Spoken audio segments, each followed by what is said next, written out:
Okay, so welcome everyone. Good afternoon to India. It's noon in Germany, here in Berlin. We'd like to welcome you to this masterclass with Moritz on the topic of social selling in Germany. And before we start, I would like to give you a brief introduction from our side, from GINSEP side, about what we do and also the context of the session. So why we're doing master classes or sessions like this. So most of you might know it already about what we do at GINSEP, the German Indian Startup Exchange Program. It's an initiative from the German Startups Association. We are supported by the Federal Ministry of the German Federal Ministry of Economic Affairs and Climate Action. And we support Indian startups on the way to Germany, German startups on the way to India. And this way we work as an open platform. We bring together all players that are relevant for the startups. So of course, investors, corporates, research institutes, the startups themselves for startup to startup collaboration. So in many different ways. And also we have many events on promotion on one side, but also capacity building, particularly now also during the pandemic. We do, no surprise, we do it online and build capacities through our workshops. We offered digital delegations. Maybe some of you have participated in the past. We do these events with our partner network. So we have a partner network of more than 200 partner organizations in Germany and India. We also have a GINSEP ambassador network of more than 130 ambassadors. These are honorary experts that work or support us in different ways. So experts from Germany and India with different backgrounds. And one of these GINSEP ambassadors is also conducting this masterclass, this workshop today.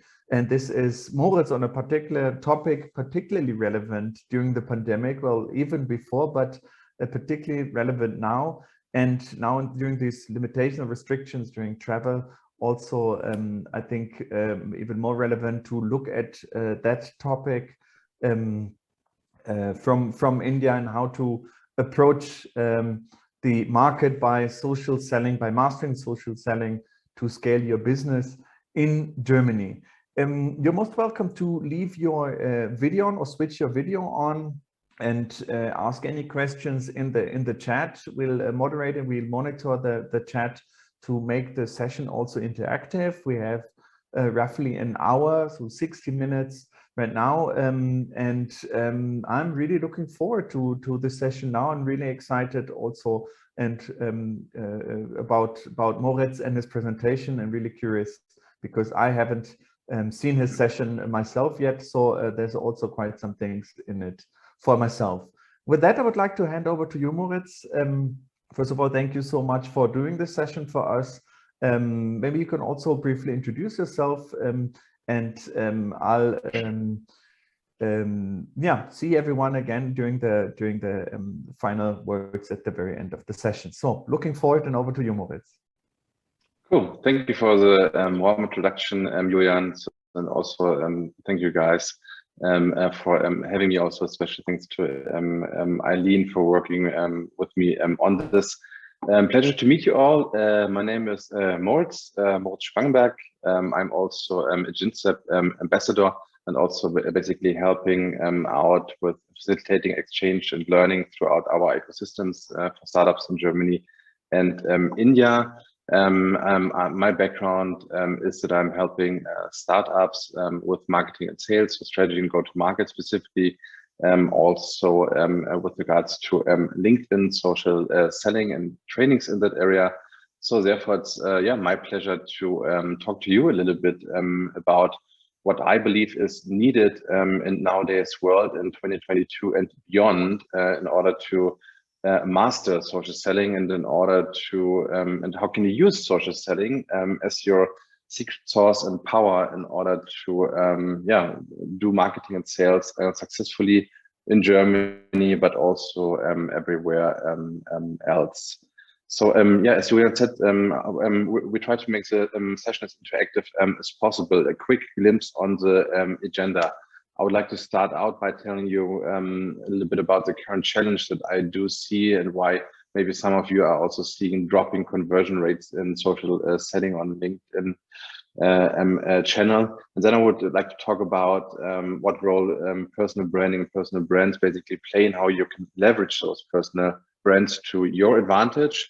Then I want to talk about winning marketing and sales strategies, about inbound and outbound strategies, and then basically get a little bit more operational and talk about what role content plays in your social selling playbooks.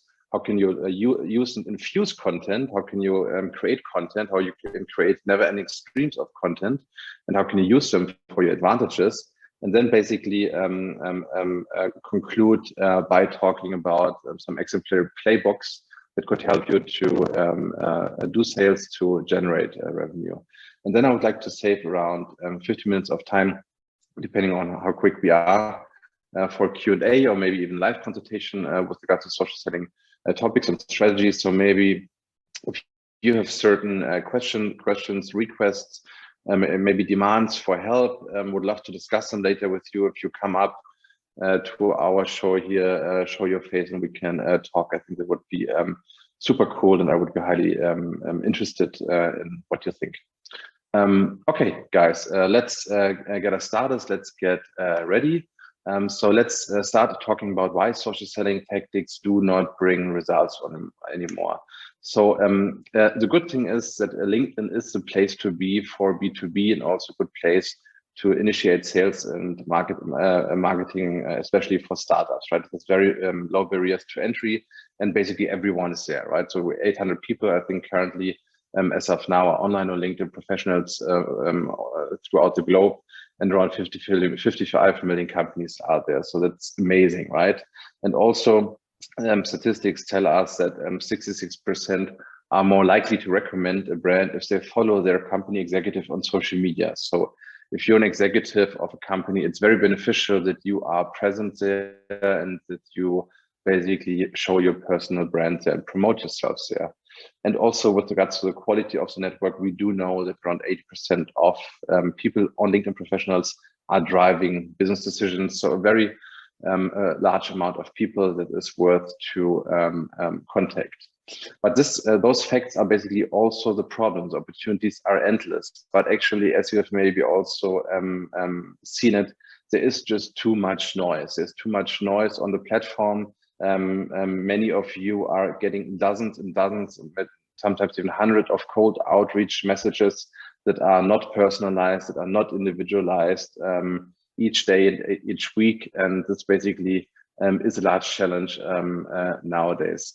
So I would like to start this out by asking you, how many salesy messages, so salesy messages without context, not individualized, did you receive per month? Maybe you can leave a quick comment in the chat, and then let me know how many irrelevant messages did you receive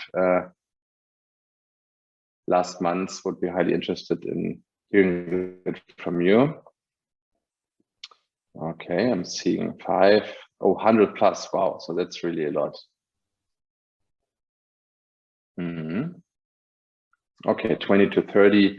Julian is also getting a lot of messages. Arman is even getting over 50 of those messages. Okay, so I assume that you can feel the pain, and this is also an observation that you are sharing.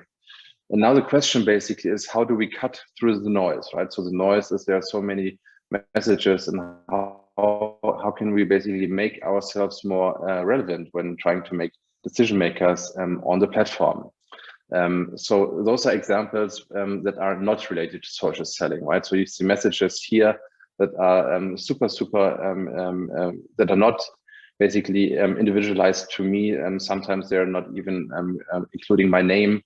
They're not building on problems that I have, and they are most likely copy-paste messages that are sent to hundreds and hundreds of people that have a similar profile than I do.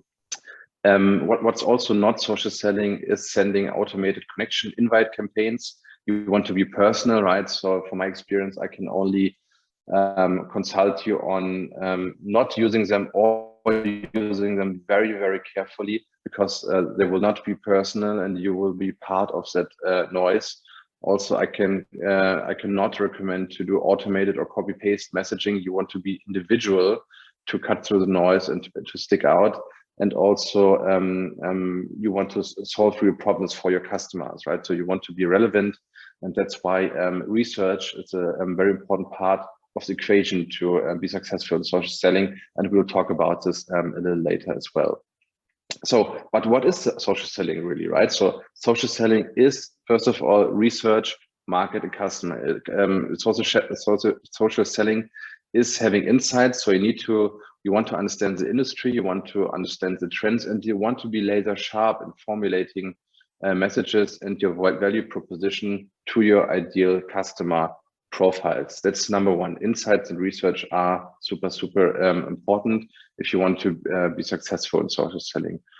Number two, you want to have a professional brand. You want to establish a professional profile. So you have at least your own personal profile and your company profile. And if you're leading the team, also the profiles of your team that should have a professional, trustful look. And we'll talk a little bit about what are success factors, or maybe one or two guiding principles on how you can achieve that. Social selling is to use the insight that you have in the professional brand that you have created in order to build meaningful relationships with your target market. So in the context of today, we also especially want to talk a little bit about what is important in the German ecosystem and in Germany, and how I know Germany and German customers, especially in B2B. And I have lots of experience working with big companies in my prior job at KPMG doing consulting, but also in my startup working with small companies. Trust is a very big thing with most German decision makers, and especially in the B2B environment. So the good thing is, once you are able to close the relationship with a German company and business, the chances are very high that you will continue working with them, and it's very hard to basically replace you.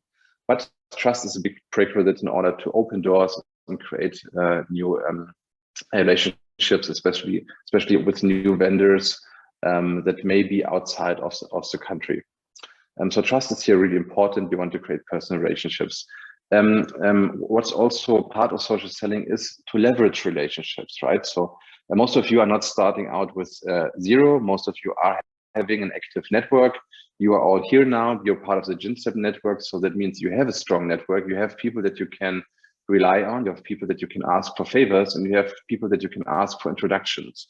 So I would like to motivate and urge you to also use those relationships, leverage those relationships, ask for introductions into the network. Social selling is not going cold. Social selling is always trying to go warm. So takeaways here in that chapter for us and for you should be, please make sure to do your research, right? So use Sales Navigator, it works wonders. It's like a sniper rifle. You can find everybody that you want on LinkedIn, of course, Google, and be personal and build personal relationships. We need personal profiles. Now we will talk a little bit about why personal profiles are so important. So chapter number 2 talks about why and how do you leverage personal brand, and what role does it play in social selling? Why is it so important, and what should you do in order to use it to your advantage? First of all, to tell you why personal brands are so important, please have a look at the amount of followers of Tim Cook and Apple, and of Bill Gates and Microsoft. So you do see that the personal profiles have many more followers than the company pages. The reason of that is that statistics tell us that personal profiles have up to 10 times more first-degree connections than one company has followers. There are a number of reasons for that, why personal profiles are more successful, so to say. One reason is that people prefer to follow people and prefer to talk to people. People do not prefer to follow logos, and also people can not talk to logos, right? So Also B2B is a people-to-people business, and that's why it's important. Also, it does have a couple of technical reasons why person profiles are more successful on LinkedIn than company profiles.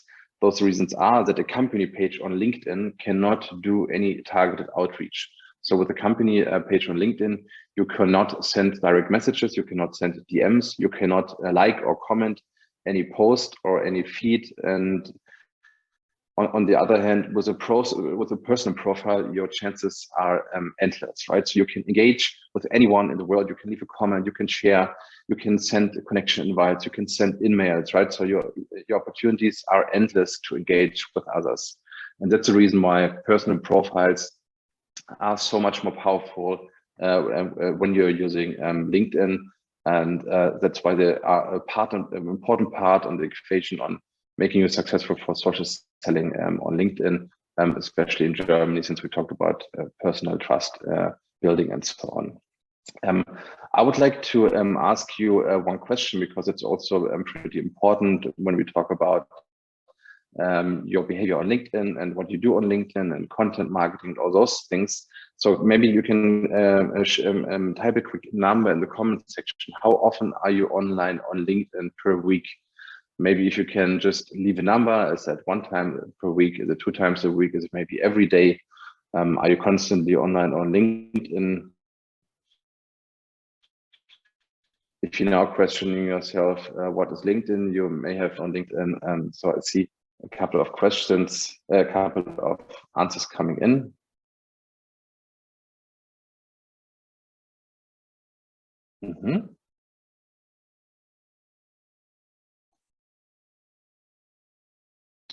Okay, I see some people saying 10 times a day, three days a week, daily. Okay, there are a lot of answers coming. Are most of you online actually every day? Is that what also you saw, Julian and Eileen, when looking through the comments? Yeah, a lot. Seems a lot. Okay, so I do see that the most of you are online daily, or sometimes even more. So please keep that in mind, how often you are online, because we will come back to this in a second. The power of personal brands. Why are personal brands so important? So I would like to show a couple of examples for you, what you can ask you and show you what can you do, or what happens if you would have 10,000 or even much more followers. What can you do with them? Why is it so powerful? With over 10,000 followers in a personal brand, you can achieve over 50,000 views and impression per week. So that's free marketing. It's free, organic, no cost for you. Great, awesome. Why should you aim for free views or impressions? It's free marketing, right? And from that you can, depending on many factors, obviously, generate 2 to 10 leads per month per profile. That's awesome, right? So if you have a good content game in place, you can generate demand in your market. You can create leads from that. Awesome. From what can also happen, what will happen if you have 10,000 or more followers, that you're getting a lot of requests for media collaboration from other people, which again gives you more reach. More reach gives you more leads, more sales, more business. So is increasing your personal brand value is something that it can actually not be stopped, right? And it grows exponentially. So if you start to invest in personal brand building, now this is something that you can always and will always keep, no matter the job or exact environment that you're working in. You can build upon that on an ongoing basis. So now I would like to come back and ask you, how often do you post on LinkedIn? So, right, so before you've told me how often you are online, but maybe now you can tell me how often do you post per week? Is that like a 0, or maybe you can also type monthly, or is it yearly? Is it once per day? I would like to hear how often you're posting. Okay, I see Ronnie posts every day. That is good. Monthly, once a week. I see once every alternate day. Julian posts monthly, then once a month, once a week, once in a month, maybe interval of 3 to 4 days, weekly, 2 to 3 times a week. Okay, so what I've seen is that we have a pretty strong discrepancy between the number of times you're online on LinkedIn and the number of times that you are posting on LinkedIn, which is fine, right? So, but what I would like to motivate you to, and what I would like to tell you is that you want to be the 1% that is posting content. So currently on LinkedIn, 99% of people are consuming content only, which means that 1% is that there are only 1% of people that are creating content, right? And if you are belonging to the 1%, you suddenly have a large audience in front of you that's consuming your content. And I would actually like to motivate you to become that 1% that posts content more. Exactly, you're online, not posting. We want to change that. I want to change that with you. I want to motivate you to do that. So to sum up this chapter, why and how to leverage personal branding and social selling, two key takeaways that I would like to give to you. One is optimize your profiles, your team's profile. If you look at your profile, I would like to ask you to look at your profile and compare it to a landing page, right? So do not treat it as a digital business card, but treat it as a landing page. If you think about entering in your website and landing page, you're expecting to see some nice colors and pictures. You're expecting to see a clear description of the services or products that are being offered. You will expect to see some kind of social proof or reviews from other customers that basically give you security and trust that you can buy from this provider or vendor. And that's basically your recommendations, your social proof in your personal profile. And you also will see on the landing page a clear call to action, right? A clear CTA that tells you, yes, here, please buy this now or sign up for this newsletter there, leave a message here. And I would like to recommend to you to also think about your personal profile in a way that the landing page is designed, and design your personal profile like a winning landing page. The other advice and takeaway here for me is that I would recommend to leverage your founder team, right? So I do see still many startups where especially the executives which have the strongest networks are not really present on LinkedIn and are not really using their network with regards to using the power of social selling. Those are usually the strongest weapons within the startup team, the founder and executive team. So make sure that those people on your team are active, they're shining, and that you use them properly. Okay, in the next chapter, I would like to talk about winning marketing and sales strategies, right? So in case you wonder why are we now talking about marketing and sales strategies, how I think about social selling is that social selling sits pretty much in between marketing and sales. A typical salesperson from the old world or typical marketing person from the old world would not be suitable, or those skills and competences would not be suitable to be successful in social selling today. If you are a sales person, sales rep or sales executive, you will need some skills and competencies of a marketer in order to be successful. And at the same time, if you're a marketer and want to do some social selling, of course, you will also need some sales skills. So I'm looking at a good combination of both practices, skills and competencies. Okay, let's talk about sales. That's what we're here for. It's a social selling webinar after all, right? So let's look at three different strategies with regards to outbound and inbound strategies that you can use on LinkedIn.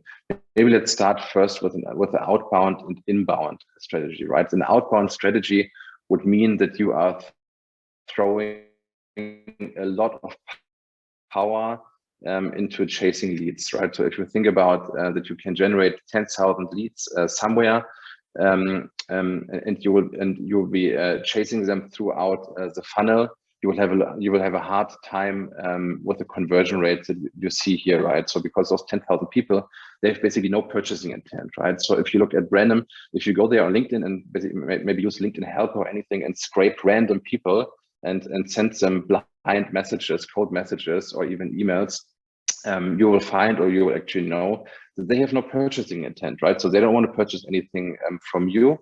So you are basically trying cold outreach here, but you will see that conversion rates with regards to opportunities will be very, very low, and also the conversion rates from opportunities to deals will also fairly be pretty low.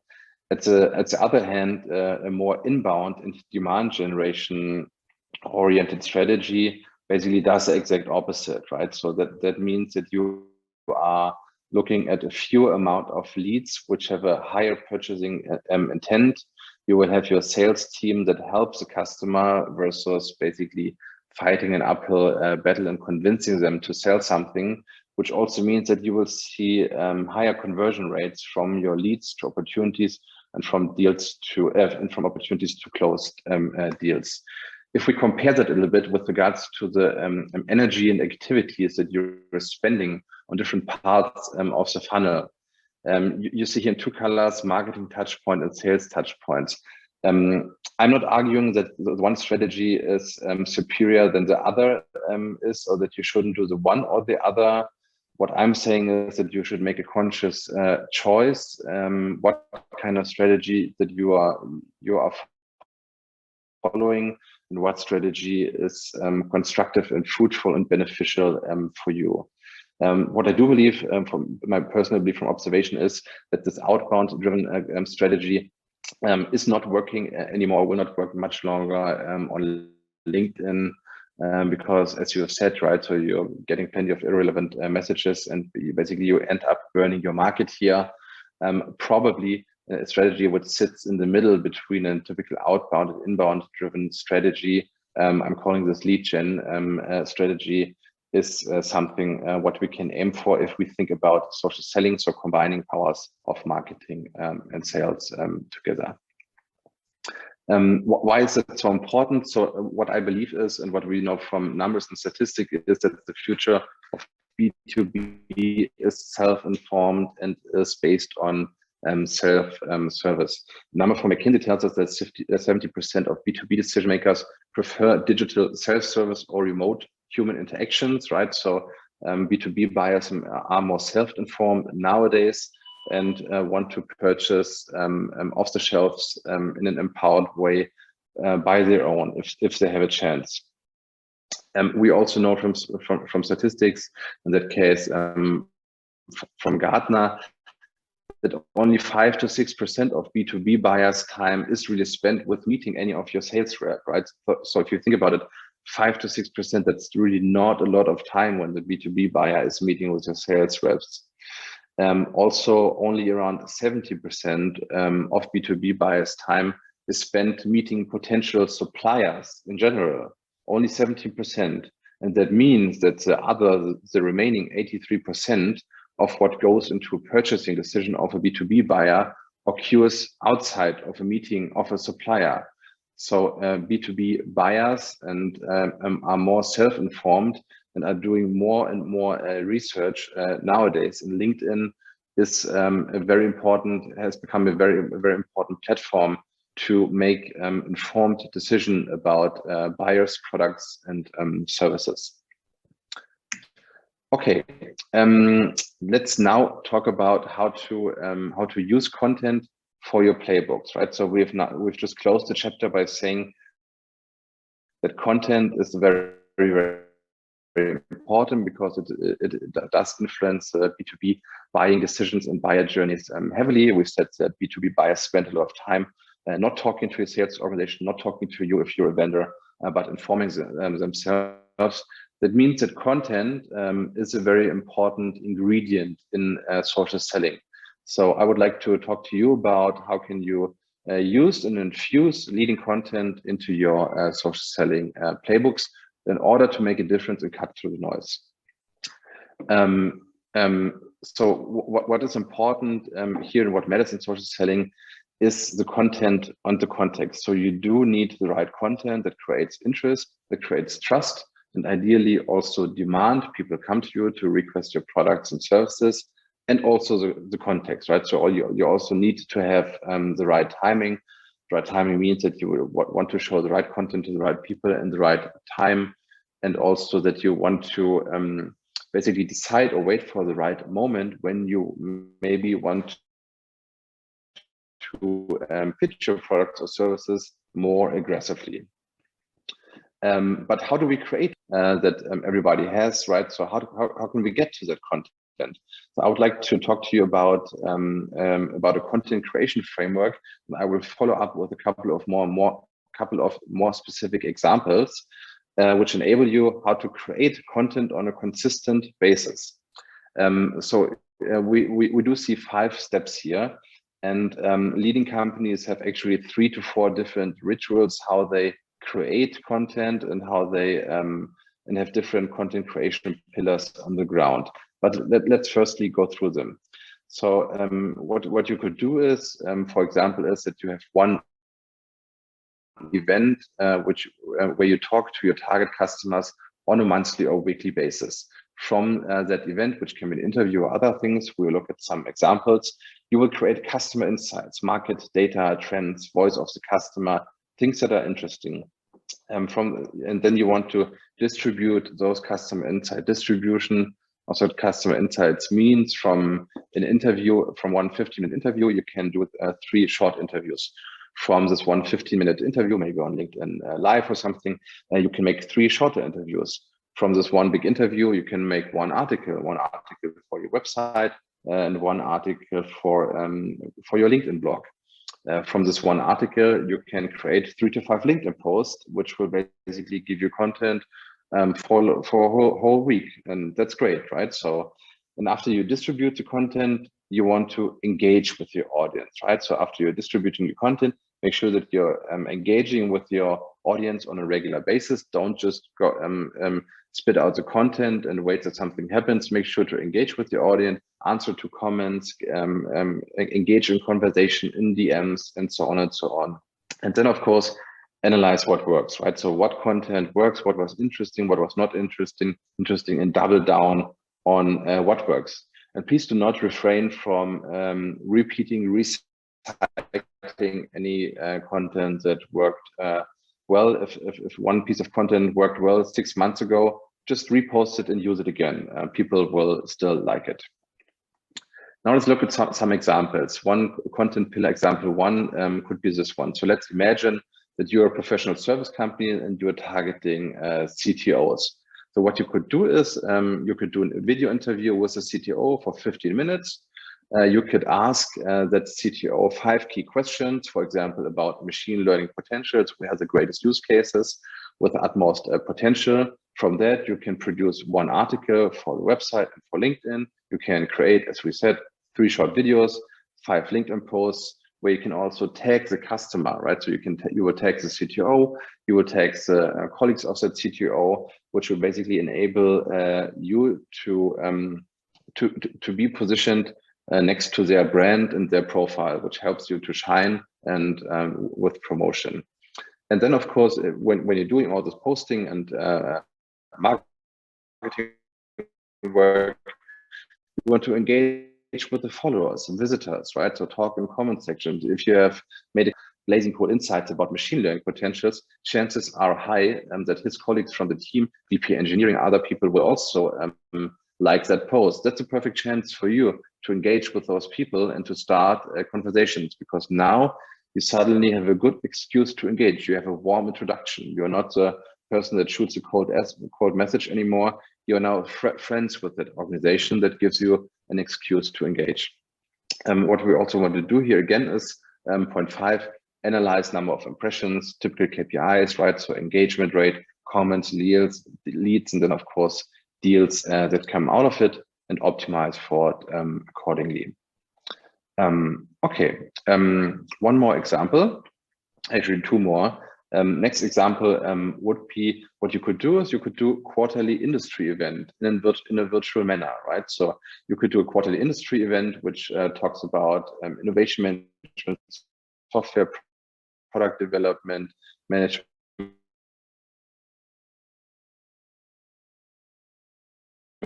anything that basically is important.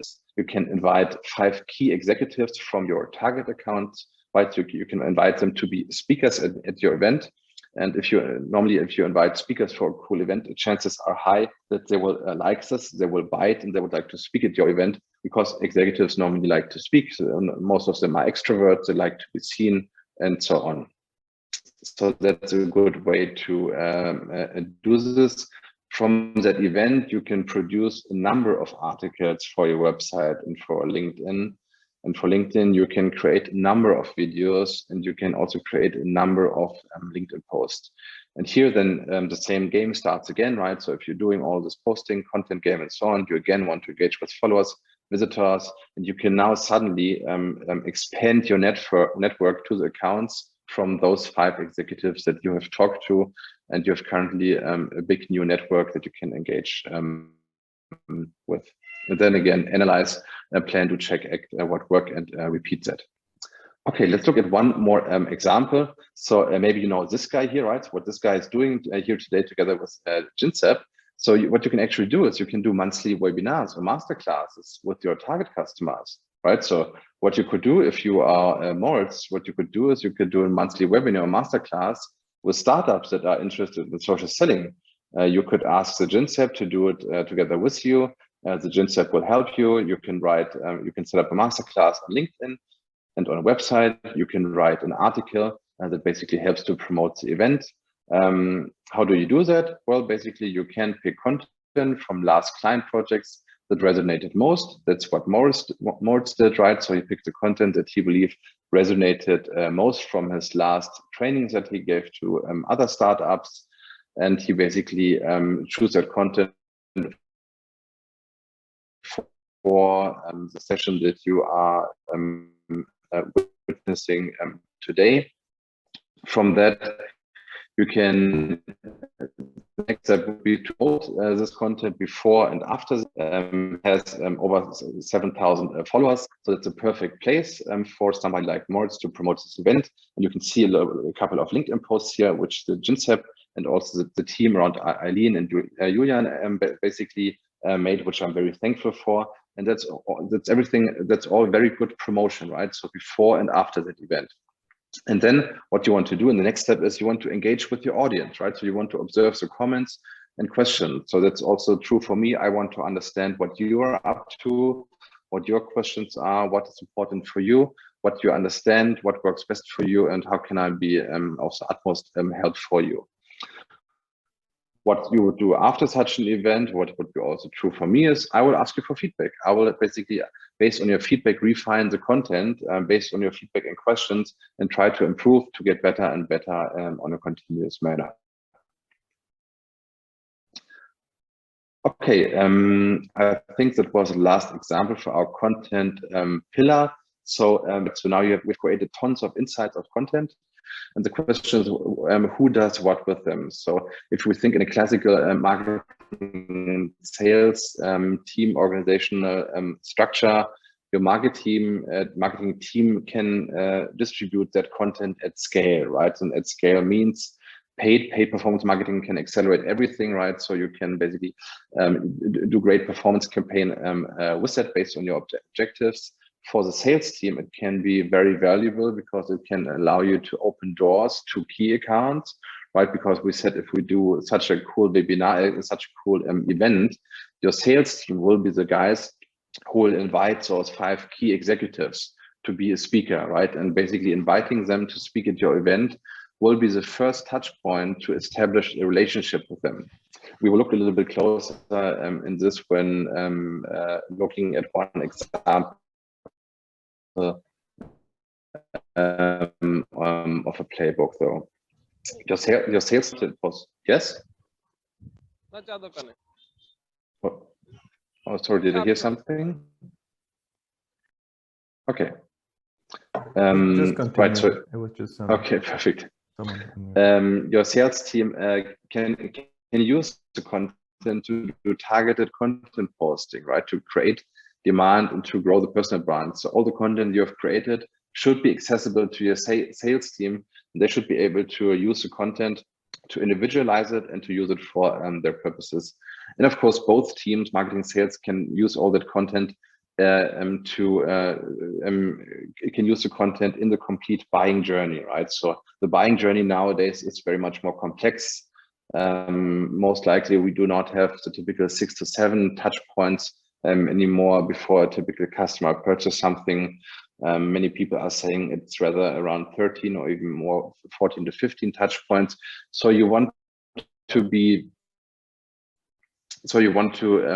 make your customers very much aware of your products and services, and you want to create demand for your brand here. Okay, so summing up with regards to content, right? So please make sure if you're distributing and working with content, make sure that you measure your KPIs, measure what content works best, repurpose it, recycle it, and do not be afraid of posting it again on websites, on LinkedIn. People will like it. Okay, playbooks that generate revenue. Let me go through a couple of exemplary playbooks, and then we will start with the Q&A live discussion in about 5 minutes. So some operational tips here for playbooks that can generate revenue. I would like to ask you to choose a well-balanced marketing and sales approach. How could that look like? Let's look at how a well-balanced marketing and sales approach, a social selling approach could look like, step by step. Step 1, define your target account and target lead list. So ideally, you have LinkedIn Sales Navigator. If not, please use it. It works wonders with regards to targeting. If you have created those target account and target lead lists, make them aware of your products and services, of your brand. Work with ads, with good creatives if you have a budget for working with ads. And make sure that the creatives are good, that the copy is good, because that's the language of your brand. Also, of course, awareness also works with organic content distribution, right? So we said personal brands play a large and important role here. If you have executives in your team that have a great reach, awesome. Make sure to use and leverage them, and use connection invites to do a strategic networking and add people to your network on a consistent manner.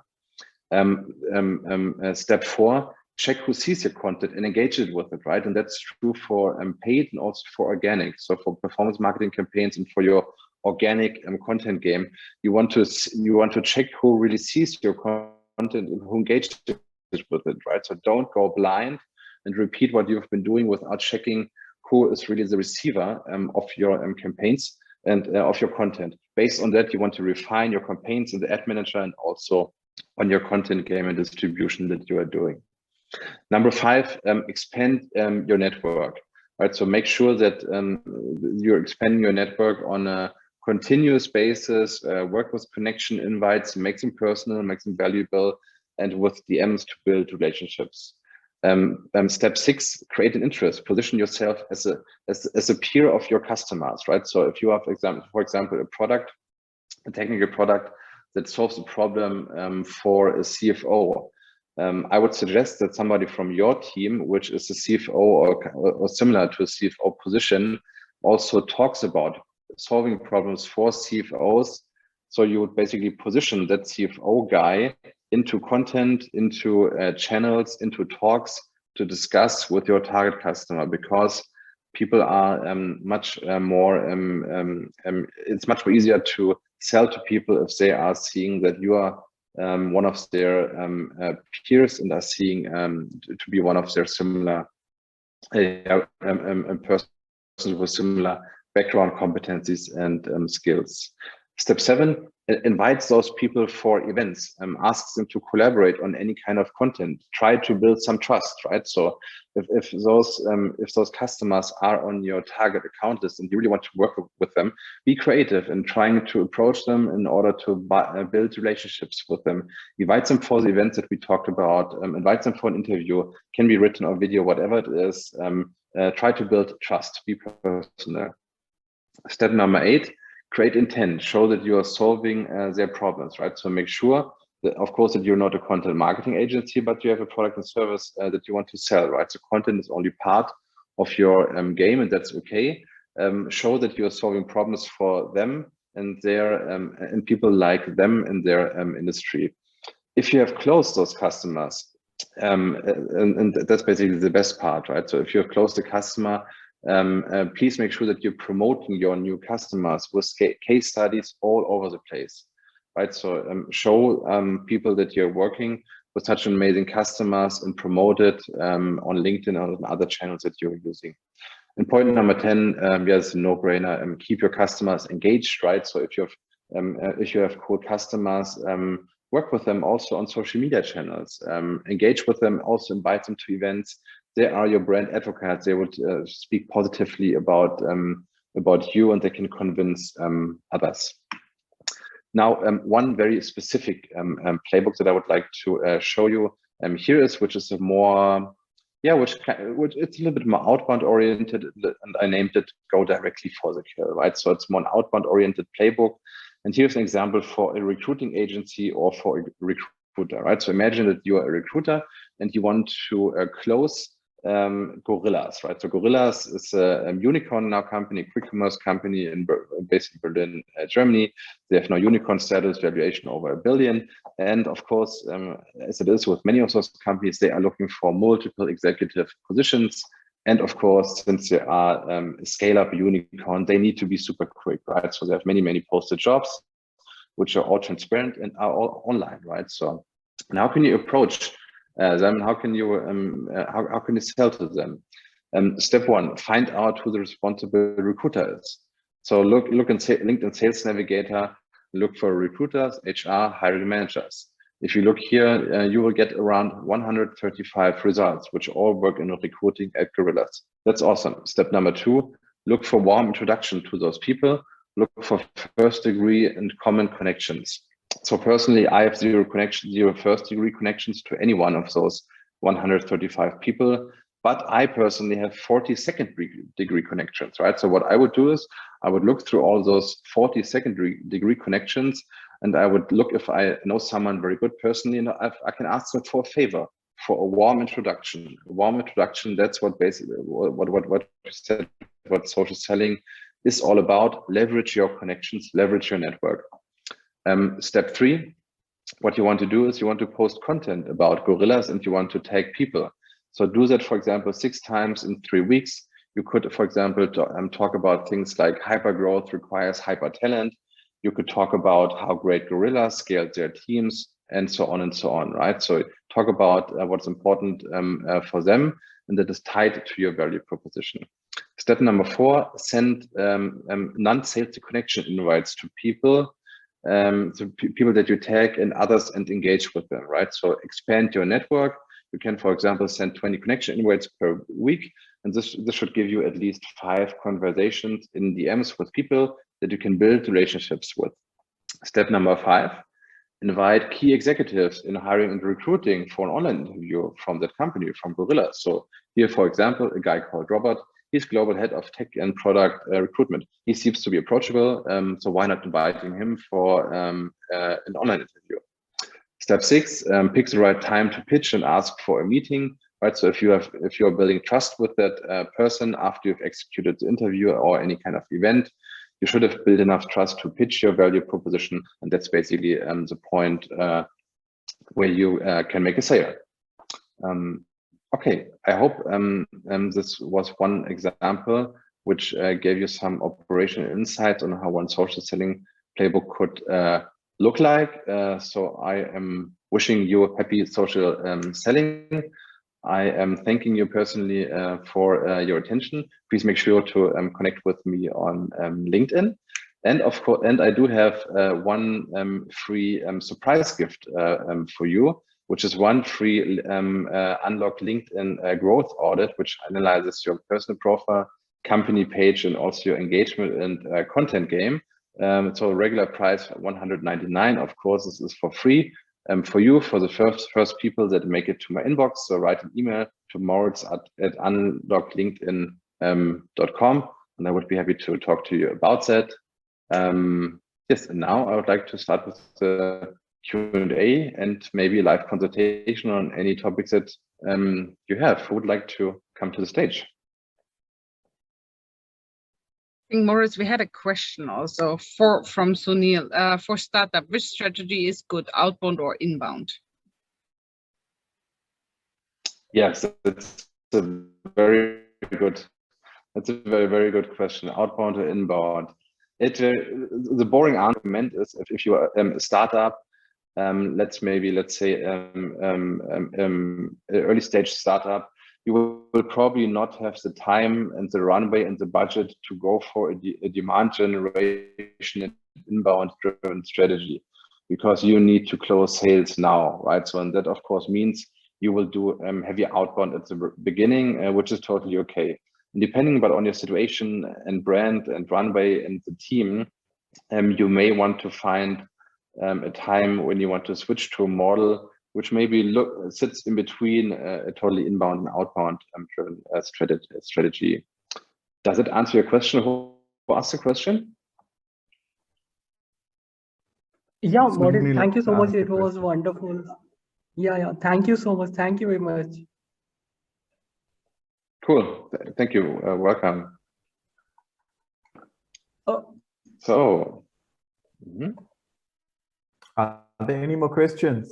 You can unmute yourself or type them in the chat as well.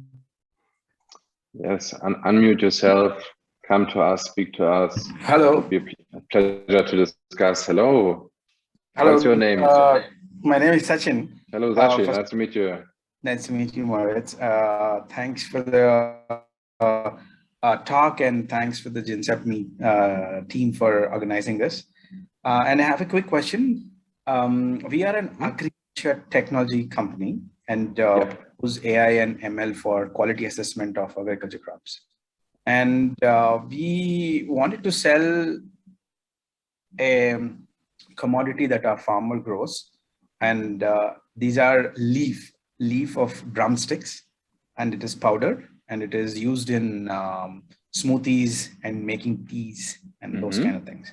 So I wanted to know, is LinkedIn the right way to approach the buyers of these kind of agriculture health related products? It's a good question. Who's your buyer? Can you make one example? Yeah, for example, so far we have sold our Moringa oleifera leaf, which is a scientific name of drumstick leaf, to a drink company which extracts the color green from the leaf and for making energy drinks. Yeah. But for example, or some tea manufacturing companies also buy it, but we haven't sold it. But what some of our peers in India and Africa, both of them are selling it to tea companies as well. Yeah. Very good question, Dashin. Very specific, but also therefore a very good question. So I would answer the question by recommending to having a look into step one, having a look into LinkedIn Sales Navigator, right? So insert all the criteria that you have with regards to your ICP or ideal customer profile, and check how many people do you find, right? And this would give us an answer in saying, okay, are those people online? Are they using LinkedIn or not? Is it worth to invest in this channel or not? And then you can also see what kind of people are there, right? So do you have executives in there that are using it or not? It can be, if you're in a very much niche market in manufacturing, that LinkedIn is not that common, maybe for a couple of incumbents in the industry, right? So, but I would use data basically to make an informed decision. So I would, as much as you can, detailed as possible, insert data and just look at who you find. Yeah. Does it mean that we have to buy a trial version of Sales Navigator? You can go for the trial for 1 month, I think, for free. So maybe that's a good place for you to start and see is that beneficial or not. So if you find someone, I guess it's worth to invest, I don't know, $70 subscription per month. And if not, then maybe you should have to continue to look for other channels. Sure. So do you have any suggestion other than LinkedIn that we could focus on these agri-related or food products? It's a good question. Do you have existing customers yet? Yeah, sorry, can you repeat it, please? That's a good question. Do you have existing customers yet? Yeah, we have. Yeah. We have customers. Yeah. Okay, then I would. But that Customers so far we have worked with is through the personal connections. Yeah. And friends connections who helped us to reach out. Yeah. So like all the companies, we also want to create some digital presence. Yeah. And customers through it. Okay. Yeah. Then I would try to schedule some time with them and ask them very directly, right? So where are you hanging out? What are you using? Where are you making informed decisions? Where are you hanging out business-wise and private-wise? If you're choosing a vendor, how do you do that, right? So are you asking peers? Do you have special groups? Are you listening to podcasts? Are you using Instagram? Are you in any Slack or Discord groups where you discuss those things with your peers? Are you using magazines, journals that are maybe super niche oriented, which is good, right? Because if they're niche oriented, it's easier for you to be present there. So I would do that, yeah. And I studied in Germany also. Ich sprach auch Deutsch. Ah, sehr gut. Und ich habe eine Frage. Okay, so just to make others more understand as well, how important is it to have interaction in German? Because we are talking about Germany now. So I think the people and also myself, es ist eine wichtige Frage für alles. Und ja, bitte sagen Sie. Your question, can you repeat the question? So how important is it to put the content in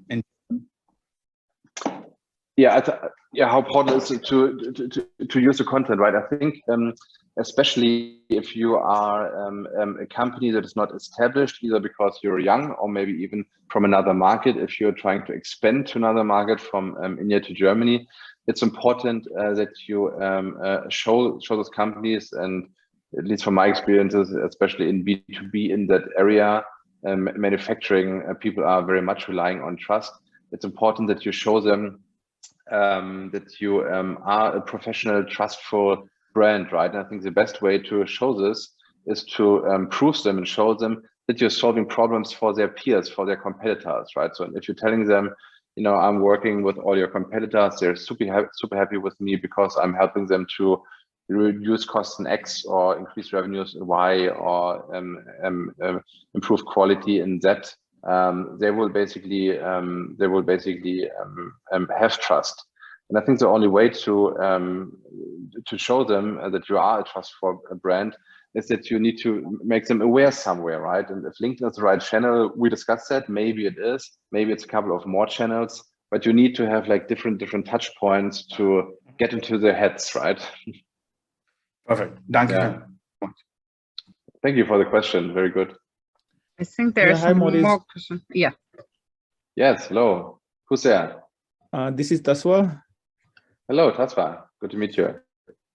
So I have a question actually. So when we write a post on the LinkedIn, so how do you feel like if we add to a kind of emotional angle to it? So what I observe, when you have an emotional angle, it's like a huge hit on the LinkedIn. Yeah. So for example, I wrote a small post about a woman entrepreneur, and it got massively like viral. It got something 1.6 million views, something 30,000 likes and 5,000 comments. Yeah. And out of those 5,000 comments, there were, I think, 1,000 comments who were like wanted to buy the product. Yeah. From that young entrepreneur. Yeah. Can I ask what product was it? It was some engineering product actually. Okay. Yeah. And then after that, actually, I started getting a lot of messages. Can you write the post for us? Can you do the LinkedIn market first and all those things? Then I told it doesn't work like this. Also don't know why this post got so much of likes and the visibility. Yeah. But what I felt actually, when you put the emotional angle, so I think that time it may happen your post can get the attention of many people. Yeah. So what do you think actually about when we write a post? So what are the factors shall we consider? Mm-hmm. Yeah, very good question. It's a very good observation that you made there. I think that's something that we also see a lot. I mean, first of all, it is true that personal things and the personal touch works much better than not being personal at all, right? But the question is, how personal and how emotional can and should you be, and what basically works. I think there was one quote what was interesting from John Thiel, who was a former vice chairman of Merrill Lynch, and he told in one report something like, he said something like, what surprised me the most about publishing on LinkedIn, that me being me is more popular than me being the head of Merrill Lynch wealth management, right? And that's of course very important, because actually, if you ask me, I'm not that much interested in what the head of wealth management Merrill Lynch does. But if it has a personal flavor and a personal touch, I would probably read it, right? But coming back to your question, I guess, so going viral is very difficult, right? And there's no playbook basically for that. And I think every one of us, we have to make a conscious choice on how much, kind of conflicting potential and emotions we want to put into those kind of posts, right? So what I also do observe more and more, that there are many people that are publishing, I would say, questionable stories with a similar story and similar tone with regards to, oh, you know, what happened to me? I was such a good person. I turned down a vendor with regards to morals and values. But you see the same stories over and over again, right? So which are very, very clickbaity. So I would be very cautious for that. But maybe to summing up, to answer your question, what is important when writing posts? First of all, that you have a content strategy, that you do not reinvent the wheel, that there's some kind of content creation production pillar there. And then when creating a post, I think one of the most important things that I see is the first sentence, right? So in the first sentence basically decides, are you stopping the scroll or will you continue scrolling, right? If you see maybe like a long text from me, for Moritz, then you basically look at your cell phone and you just keep scrolling, right? Because you're not getting it that quickly. Your attention span is pretty quick. You keep scrolling. So you want to have something very catchy, a one-liner that grabs your attention. So what works very well from statistics, what we know from statistics is, what works well is that are things like 3 success factors, 4 tips, failures, best practices off, guides on, and so on and so on. So those things that create your attention. And then last sentence here is when you're working with text posts, make sure to structure your posts into arguments, right? So for example, if you say 3 tips on recruiting for hypergrowth startups, talk about the first tip, summarize it, write about it in detail, then make some space, second argument, third argument, and then very importantly, include always a call to action, right? To include a call to action. So what is your thought? What do you think about it? Can you share a tip? Because I think you all know that, right? So call to action is important, because if somebody likes your content or leaves a comment, this will tell the LinkedIn algorithm, here's a relevant discussion happening, and the LinkedIn, sorry for the long answer, did that help? Yeah, thank you, Molly. I think it's a quite good answer, and I think some of very interesting facts you have mentioned. I think this would be helpful. Yeah. Cool. Awesome. Thank you for the question. There were also 2 more questions in the chat. I think if we have still time, maybe the last 2 ones. One was free or paid version of LinkedIn. May I know the benefits of paid version? And the second, I'm an early stage startup unable to connect with decision authority people to pitch. What is the trick you have? Yeah. So the first question, free or paid. If you consider that LinkedIn is variable marketing and customer acquisition channel for you, I think there's no way in not investing something into LinkedIn. And what we talk about with regards to investment, not sure what you specifically mean, but I think at least you need a LinkedIn Sales Navigator account for, I think, $70 to do some targeted outreach invites and also marketing. And then it depends on the strategy, right? So if you have some budget to work with ads, I would totally do that. So everything that we have discussed with regard to content marketing, everything what we said, everything can be accelerated with paid, right? So paid and paid ads are pretty good also on LinkedIn because they can be very, very targeted and can therefore achieve the goal pretty good. Please let me know if that answered your question, maybe in the comment, or come to us. The second question, how to enter into conversations with decision makers. Yeah, that's a very good question. The question I guess that we all have, right? And the thing that we want to solve. So the thing is, in social selling, we want to create relationships, and we want to we need to offer something, right? So either we are working ourselves up to the position of being a trusted vendor, a trusted advisor, trusted partner is sometimes a long way. And your question probably targets around how can we accelerate this way, right? How can we crunch the timeline, make it quicker? You can make it quicker if you have something interesting to offer, right? So if you have maybe defined what we said, a cool event where that executive could be able to speak, because that executive likes to speak and he likes to develop his own personal brand and enjoy free marketing, you could offer that to him. One thing which also startups do, and other companies also do, they try to offer something, they try to offer a freebie, they try to offer a free product or services that can be, you know, consumed pretty quickly, or that is snackable, right? An offer that is snackable. So maybe if you, I'm not sure what you're selling, maybe you can tell me more about that. So maybe it's possible to prepare a small consumable offer there, a trial period, or maybe a small workshop that gives the customer a taste from the value that you're offering. What do you think? It's a health start. Please let me know. Developed a SaaS-based health analytics platform for enterprise solutions for corporates and SMEs. Mm-hmm. Okay, cool. Yeah, I mean, in that way, I assume that you're working with free trials.